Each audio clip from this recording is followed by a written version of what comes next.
জানিস এই ফুলগুলো যতটা সুন্দর তার থেকেও বেশি সুন্দর তুই। কিন্তু মা, তুমি তো এই ফুলগুলোর থেকেও সুন্দর, তাই আমি তোমার মতো সুন্দর হতে চাই। তুই বড় হলে আমার চেয়েও সুন্দর হবি মিনি। তোর মতো মিষ্টি হাসি আর কারোর দেখিনি আমি। সত্যি বলছো মা? আচ্ছা মা, আমিও কি তোমার মতো অনেক শক্তিশালী জাদুর অধিকারিণী হব? তা তো অবশ্যই হবি। দেখতে হবে না কার মেয়ে তুই। আর মিনি, একটা কথা জানিস, এই হ্রদের জলেই আমার জাদুকরী শক্তি লুকিয়ে আছে। একদিন তুইও আমার মতো জাদু করতে পারবি। তবে সেদিন আসতে এখনো অনেক দেরি। এখন তোর ছুটে বেড়ানো, খেলাধুলা করা আর তোর মুখের হাসি আমার কাছে পৃথিবীর সবচেয়ে বড় জাদু।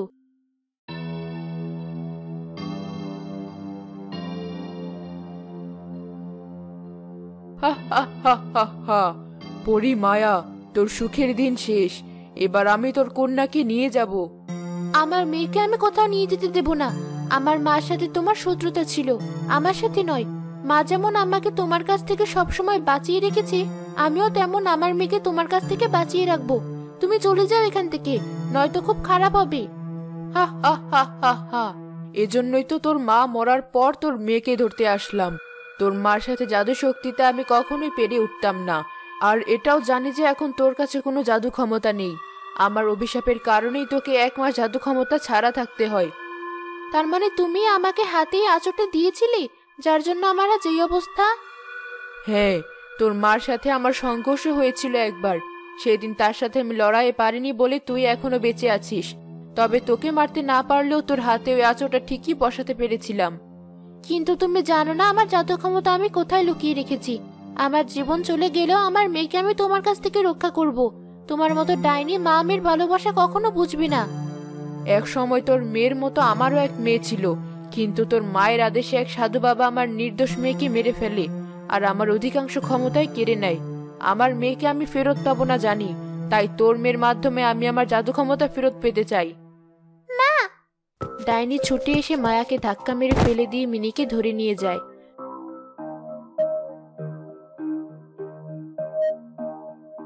মিনি!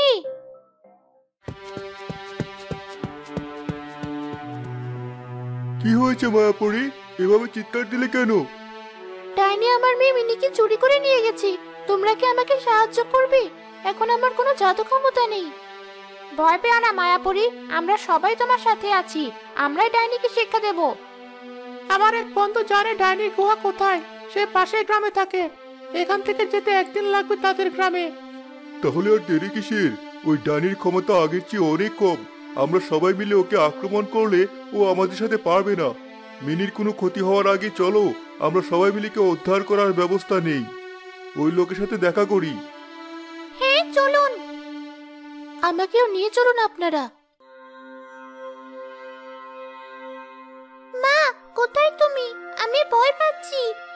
চুপ কর, তুই এখন আমার। তোকে মেরে তোর জাদুকরী শক্তি নিয়ে আমি আবার আগের মতো শক্তিশালী হয়ে উঠব। তুমিও তো তোমার মেয়েকে হারিয়েছো, জানো কেমন কষ্ট হয়। তবুও তুমি আমার মাকে কেনই শাস্তি দিচ্ছ? আমার মা তো নির্দোষ। তোদেরকে কষ্ট দিয়েই আমি আমার মেয়ে মরার প্রতিশোধ নেব। তোর নানি মেয়ে হারানোর কষ্ট না পেলেও তার মেয়ে সেই কষ্ট পাবে। আমার খুব খিদে পেয়েছে, তুমি কি আমাকে কিছু খেতে দিবে? এই মেয়েকে নাকি এখন আবার আমার খাওয়াতেও হবে। বল কি খাস তুই?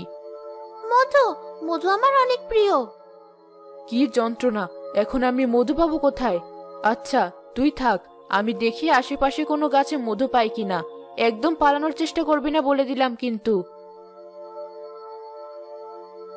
যাক, ডাইনিটা সরেছে এই গুহা থেকে। এখন আমি দেখি গুহার দেয়ালের সাথে আমাকে যে শেকলটা দিয়ে বেঁধে রেখেছে সেটা টানাটানি করে ছিঁড়তে পারি কিনা।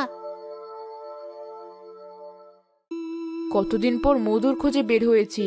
আমার মেয়েটাও মধু খুব পছন্দ করত। ওই তো পেয়েছি মধু ওই গাছে। আমার জাদুতে মর সব মৌমাছি কোথাকার। পেয়ে গেছি মধুর চাক, এবার গুহায় ফেরা যাক। আর একটু জোরে টানলে মনে হয় শিকলটা খুলে যাবে। এত শক্তি দিয়ে টানাটানি করছে যে গুহাটাই নড়ে উঠছে, তবুও ওই শক্ত শিকলটা খুলছে না।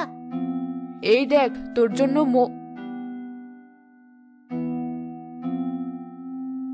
সর ওখান থেকে। ও না, ডাইনি চলে এসেছি, আমি দেরি করে ফেলেছি। তুই তুই ঠিক আছিস তো? কিছু হয়নি তো? হ্যাঁ, তবে তুমি কি ঠিক আছো? তুমি এভাবে নিজের জীবনের ঝুঁকি নিয়ে আমায় কেন বাঁচালে? জানি না হঠাৎ কি হলো আমার, তোকে বিপদে পড়তে দেখে মনে হলো আমার মেয়ে বিপদে পড়েছে, তাই কিছু না চিন্তা করে দৌড়ে ছুটে এসেছি তোকে বাঁচানোর জন্য। কিন্তু তুমি তো তোমার পিঠে ব্যথা পেয়েছো। ও কিছু না, ঠিক হয়ে যাবে। তোর জন্য মধুর চা কিনেছিলাম, হাত থেকে পড়ে গিয়েছে। দাঁড়া, ওখান থেকে মধু বের করে একটা বাটিতে এনে তোকে খেতে দিচ্ছি। আচ্ছা।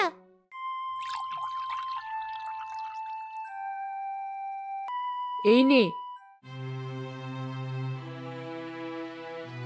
কি বললি? মায়াপরীর বাচ্চা মিনিকে ওই ডাইনি ধরে নিয়ে গেছে? আজ ওই ডাইনির একদিন কি আমার একদিন। তবে ওই ডাইনির গুহায় পৌঁছাতে আমাদের 3 দিনের মতো লাগবে। গভীর জঙ্গলে ডাইনির গুহা। আশা করি মিনি তখনও ঠিক থাকবে। এতদিন আমার মেয়ের এই অবস্থায় আমি কিছু করতে পারছি না। কি জানো মায়াপুরী, আমাদের বিপদে আপদে তুমি সব সময় সবার পাশে থেকেছো। এখন তোমার বিপদে পাশে থাকা আমাদের দায়িত্ব। মিনিকে আমরা উদ্ধার করেই ছাড়বো। আর কোনো ক্রমে যদি ওই ডাইনিটা মিনির কোনো ক্ষতি করে ফেলে, তাকেও আমরা বাঁচতে দেব না। চলো তাহলে সবাই ওই ডাইনিকে ধরার উদ্দেশ্যে বের হই। তোমার পিঠের জখমটা তো বেড়েই চলেছে, কমার কোনো নামই নেই। আমার পিঠের জখম দেখে ভাবিস না আমি দুর্বল হয়ে পড়েছি। আমি চাইলে এখনো তোকে মেরে তোর ভেতর লুকিয়ে থাকা সব জাদু ক্ষমতা কেড়ে নিতে পারি। তাই এত সাহস নিয়ে কথা বলিস না আমার সাথে। আমি জানি তোমার এখনো অনেক ক্ষমতা আছে। তুমি চাইলেই আমাকে যে কোনো সময় মেরে ফেলতে পারো, কিন্তু তবুও তোমাকে আমার কেন যেন ভয় হচ্ছে না। মনে হচ্ছে তুমি ইচ্ছে করে আমার কোনো ক্ষতি করতে চাইছো না। বড্ড বেশি কথা বলিস দেখি তুই। আমি এখন খাবো, তোর মুখ বন্ধ করে রাখ। তোমার পিঠের ক্ষতটার কারণে তোমার হাত নাড়াতে কষ্ট হচ্ছে। তুমি আমার কাছে এসো, আমি তোমাকে খাইয়ে দিই। তোর তো সব ভয়ই কেটে গেছে দেখছি। যে তোকে মারতে চায় তাকে হাতে তুলে খাওয়াতে চাস? হ্যাঁ, যে আমাকে মারতে চায় সে নিজের জীবনের চিন্তা না করে আমাকে বাঁচাতে পারলে আমি তাকে খাইয়ে দিতে পারবো না কেন? তুমি এত কথা না বলে আমার কাছে এসো। আচ্ছা, আসছি। এই নাও মা। দুঃখিত, বলে তোমাকে মা ডেকে ফেলেছি, আমায় ক্ষমা করে দাও। কতদিন পর আবার মা ডাক শুনলাম। জানিস, আমার মেয়েটা বিনা দোষেই মরেছে। ডাইনিতে সাধারণত বাচ্চা হয় না। একদিন গাছের ছোট কুঠুরিতে দেখলাম কে যেন ছোট এক মেয়েকে জাদু করে ডাইনি বানানোর পর ফেলে রেখে গেছে। ওর কান্না শুনে মায়া হয় বলে আমি ওকে পেলে বড় করা শুরু করি। তারপর কি হয়? ওকে পালতে শুরু করার পর থেকে আমি আগের সব খারাপ কাজ করা বাদ দিয়ে দিই। একদিন সাধু বাবা অনেক শক্তিশালী এক জাদু করার জন্য আমার মেয়েকে বিসর্জন দিতে চায়। আমি মানা করি বলে গ্রামের মানুষের ক্ষতি করে শব্দ আমার উপর দেয়। তারপর তোর নানি মানে মমতা পরি আমার সাথে লড়াই করে আমার বেশিরভাগ জাদু ক্ষমতাই কেড়ে নেয় আর আমার মেয়েকে ধরে নিয়ে গিয়ে সাধু বাবার কাছে দিয়ে দেয়। সাধু বাবা আমার মেয়েকে মেরে তার জাদু সম্পূর্ণ করে আর আমি পরিকল্পনা করে একদিন তাকে মেরে ফেলি। এরপর তুমি আমার মাকে মারার চেষ্টায় লেগে থাকো। মাকে না মারতে পেরে এতদিন পর আমাকে মারার জন্য নিয়ে এসেছো। হ্যাঁ, কারণ তোর আর আমার মেয়ের বয়স একই ছিল। আমি তোর মাকেও আমার মতো কষ্ট দিতে চাই।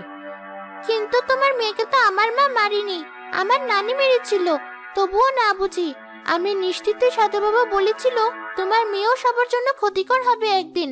তা না হলে নানি কখনোই তোমার মেয়েকেও দুষ্ট সাধু বাবার হাতে তুলে দিত না। কিন্তু আমার মেয়ে তো একটা পোকাও মারতে পারতো না। ওকে কিসের জন্য এত বড় শাস্তি পেতে হলো? ডাইনি, মিনিকে ছেড়ে দাও। ওই তো ওরা তোকে বাঁচাতেও চলে এসেছে। আমিও এত সহজে হার মারবো না। হা হা হা হা হা। তোমরা আমাকে কিছু করতে পারবে না। আমার কাছে অনেক জাদু শক্তি আছে এখন।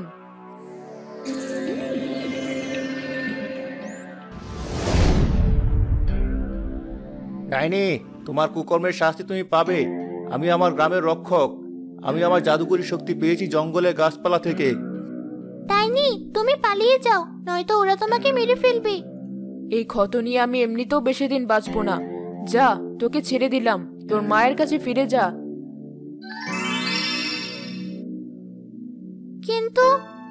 কিন্তু কিন্তু করিস না। তোকে মেরে আমি আমার জাদু শক্তি ফেরত নিতে পারবো না। আমার জীবনের শেষ কটা দিন যে তোর সাথে কাটাতে পেরেছি, এতেই আমি খুশি। মিনি গুহার ভেতর থেকে বের হওয়ার পর জাদু শক্তির কারণে গুহার ভেতর পুরোটা ভেঙে পড়ে। গ্রামবাসীরা ভাবে ডাইনি পরাজিত হয়েছে আর মিনি সেই সুযোগে পালিয়ে এসেছে। মিনি, তুই ঠিক আছিস? আমি আর কখনো তোর সাথে এমন হতে দেব না। মা, আমিও তোমাকে কখনো ছেড়ে যাব না। আর আমিও জাদু করতে শিখবো, সবাইকে সুস্থ করে তোলার জাদু। আমরা জিতে গেছি, ডাইনিকে অবশেষে পরাজিত করেছি। আমরা সবাই মিলে এই জয় অর্জন করেছি। এই জঙ্গল আর আশেপাশের সব গ্রাম এখন সুরক্ষিত থাকবে। না, এই জঙ্গল তখনই সুরক্ষিত থাকবে যখন আমরা সবাইকে সুরক্ষিত রাখার চেষ্টা করব, ভেদাভেদ সৃষ্টি করব না। বড় হওয়ার পর আমি এই দায়িত্ব নেব। আমার মেয়েটাই কদিনে কত বড় হয়ে গেছে, আমরা যা পারিনি তুই তা করে দেখাবি একদিন।